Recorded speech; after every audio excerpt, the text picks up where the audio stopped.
जहाँ तक ये खवातीन का सवाल है, खवातीन को अपनी जिंदगी के बेसिक नेसेसिटीज के लिए वर्क करने की जरूरत नहीं है। इस्लाम खवातीन को महफूज रखता है। ये काम किसका? मर्द का है। शादी के पहले उसके वालदा और उसके भाई को देखना चाहिए कि शी इज सिक्योर्ड फाइनेंशियली, उनके ऊपर कोई बर्डन नहीं। शादी के बाद उसका शोहर और उसका बेटा देखना चाहिए, उसको काम करने की जरूरत ही नहीं। खाना पीना सब शोहर देगा शादी के बाद, शोहर के पहले वालिद देंगे 100%। अगर खवातीन काम करना चाहती है तो कर सकती है, लेकिन नंबर 1 वो शरीयत के खिलाफ नहीं होना चाहिए। अगर वो शादीशुदा नहीं है तो अपने वालिद से मशवरा करना चाहिए। अगर शादीशुदा है तो शोहर से। वो इजाजत से कोई भी काम कर सकते जो शरीयत के खिलाफ नहीं है। लेकिन शरीयत के खिलाफ है, शोहर भी हाँ बोलता है तो हराम है।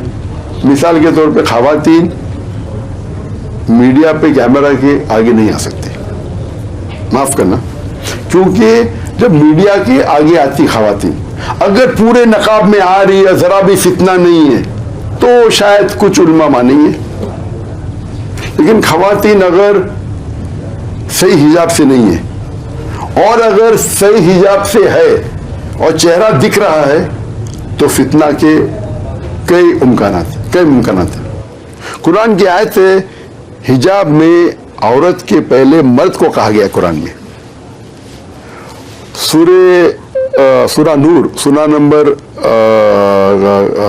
24 आयत नंबर 30 में कहा गया है कि मर्द को गुज़रे बसर करना चाहिए। मिसाल के तौर पर कोई भी खवातीन को देखा और कुछ गलत ख्याल आया तो उसे गुज़रे बसर करना चाहिए।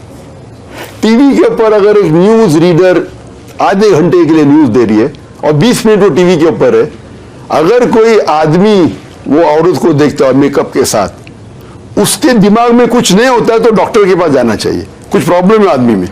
आप लड़की को 20 मिनट तक देखिए, आपके दिल में हलचल नहीं होती है, मतलब आप मेडिकली बीमार है मेरे हिसाब से। वो अलग बात है, इतनी हलचल होती है, आपको आदत हो गई तो हलचल कम होती है, उसका मतलब नहीं क्या हलचल होना ही चाहिए। नहीं है तो आपको साइकेट्रिस्ट के पास जाना चाहिए, कुछ तो बीमारी आपके पास है। आप समझे ना, ये उसूल है। तो कुरान की आयतें गुज़र बसर करो। तो अगर खवातीन टेलीविजन के ऊपर है और मैं गुज़र बसर करूं तो मैं गुनहगार नहीं, लेकिन खवातीन जो आ रही है टेलीविजन पे, तो 2 तरीके से ताली बजती है। अगर खवातीन हिजाब नहीं कर रही है और उसके ऊपर छिड़कानी करता है तो मर्द की गलती है, लेकिन खवातीन की भी गलती है, वो क्यों अपने आप को महफूज नहीं रखी। तो दोनों की गलती, ताली दुआ से बचती है। अगर वो हिजाब करते कोई छिड़कानी करता है तो खवातीन की गलती, वो खातून की गलती नहीं, वो लड़के की गलती। अब समझे ना। तो मीडिया में मेरे हिसाब से, भले मैं मानता हूं कि चेहरे का नकाब फर्द नहीं है, मैं वो उल्मा की बात मानता हूं, लेकिन जो कहता है फर्ज है, अल्हम्दुलिल्लाह। जो औरतें नकाब करती है सुम्मा अल्हम्दुलिल्लाह, उसके खिलाफ होने में। लेकिन मेरे घर में मेरी एक बेटी नकाब करती है, एक बेटी नहीं करती है, अल्हम्दुलिल्लाह। मैं दोनों के साथ हूं। आप समझे ना। इसको बोलते हैं कि इस्लाम में अगर 2 राय है और दोनों बड़े बड़े उलमा की राय, मैंने कहा मेरी राय फर्ज है, तुम निकालो, मैं क्यों कहूँ उसका, वो मेरी बेटी, वो दोनों बेटी मानते क्या फर्ज नहीं है। एक बेटी बोलते मुझे अफजल करना है, अल्हम्दुलिल्लाह। जहां तक कि मेरी बीवी का साहू भी दाई है, माशाल्लाह, बहुत अच्छी दाई है, वो भी तकरीर करती है। तकरीर उसूल रहता है, कोई तकरीर में वीडियो रिकॉर्डिंग नहीं करेंगे, ऑडियो भी नहीं करती थी। ऑडियो आवाज जो है वो it doesn't come in the aura में नहीं आती। लेकिन एहतियातन मेरी बीवी बोलती ऑडियो रिकॉर्डिंग में नहीं होना चाहिए। जब ये कोविड आ गया, उसके दावती काम रुक गए, तो मैंने क्या बीवी से रिक्वेस्ट किया, औरा में तो नहीं आता है, ऑडियो रिकॉर्डिंग देता हूँ। ऑडियो से शुरू की लाइव टेलीकास्ट। तो मेरी अहलिया की ऑडियो भी मौजूद नहीं थी 4 साल पहले, अभी मौजूद है। अल्लाह का फजल अल्हम्दुलिल्लाह। अभी मीडिया में कहा भी उनका जो वो चेहरे का नकाब नहीं करती है, आने वाली थी, लेकिन कुछ मसाइल की वजह से इंशाल्लाह 3-4 दिन बाद आएंगी। तो उसूल है, वो तकरीर करते 4000 के सामने, 5000 के सामने, लेकिन वीडियो रिकॉर्डिंग ममनू है। क्योंकि अगर कोई रिकॉर्डिंग किया, अगर करता होता तो शायद वो मेरे से फेमस होती। वो हम हमारे बम्बई में खवातीन के शोबे में 13 हर हफ्ते 13 लेक्चर्स होते थे, दिन में से 4 मेरी बीवी देती थी। मर्द के शोबे में 2 होते थे, कभी कभी मैं एक का हैंडल करता था।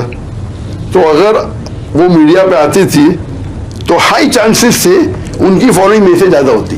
तो लेकिन मेरी अहलिया को जन्नत में जाने का शौक है, मीडिया पे आने का नहीं। और कभी भी टकराव होता है, माशाल्लाह दोनों दावत के मैदान में हैं, तो वो कहती है कि आप का दावा मेरे से और इम्पोर्टेंट है, माशाल्लाह, जो हो सकता है सही नहीं है लेकिन वो नजरिया है। तो अल्हम्दुलिल्लाह कभी होता ही नहीं, अक्सर there is a compromise. I mean understanding चाहिए, इतने अच्छे से हम समझते क्या गिव एंड टेक है। मैं चाहता था वो रेजा, लेकिन वो चाहती नहीं है। अभी नवासा पैदा हुआ मेरा ग्रैंडसन, तो नहीं मुझे ठीक है आपकी मर्जी। तो लेकिन कभी भी अगर ऐसा वक्त आया तो वो हमेशा ये नहीं मैं भी दावत करूंगी, करती है अल्हम्दुलिल्लाह। तो दे नेवर बीन, इट्स वो फॉर फ्रीडम। जो कुरान की आयतें सूरह बकरा की सूरह नंबर 2 आयत नंबर 187, हुन्ना लिबासुल लकुम व अंतुम लिबासुल लहुन्ना, कि वो आप उनके गारमेंट्स है और वो आपका लिबास है, दोनों एक दूसरे के लिबास है। हम देखते हैं कि अक्सर मर्द कहते और रिजालु कव्वामुना अला निसा, सूरह निसा की आयत सूरह नंबर 4 आयत नंबर 134, कव्वाम है। कव्वाम का मतलब थोड़ी क्या बड़ाई मारूं, दादागिरी करूं, आप समझे ना। कव्वाम का मतलब मेरी रिस्पॉन्सिबिलिटी में ख्याल रखूं। तो जहां तक कि औरत का सवाल है, काम करने के लिए कोई भी काम कर सकती है, लेकिन शरिया के खिलाफ नहीं, मॉडलिंग नहीं कर सकती, सिंगिंग करे, किसको अट्रैक्ट करे, ये जायज नहीं है। तो ऐसे काम करे, मिसाल के तौर पे जब वो कभी जाती है काम करने के लिए, तो it should be separate segregation of sexes. They can't be intermingling of sex. हम जा रहे भाई हाउ आर यू, एक दूसरे से हंसी मजाक कर रहे, लड़का लड़की बात कर रहे। लड़का लड़की बात करने की मुमानियत नहीं है, लेकिन गुजर बसर करना चाहिए। अभी वो इंटरव्यू ले रहा था, हमेशा मैं देख रहा था मेरे भाई की तरफ, आपकी तरफ मैं देखा ही नहीं।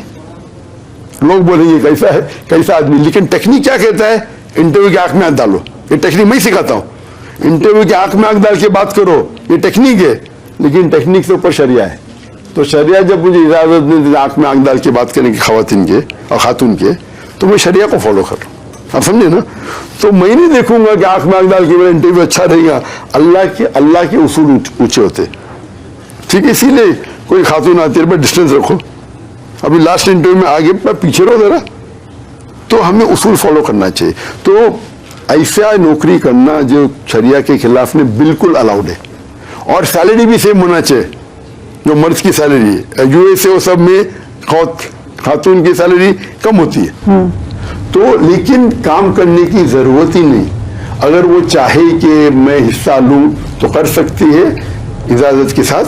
और शरिया के कोई भी कानून के खिलाफ नहीं होना चाहिए। राइट। सो औरत की हुक्मरानी का भी बता दें कॉन्सेप्ट इस्लाम में।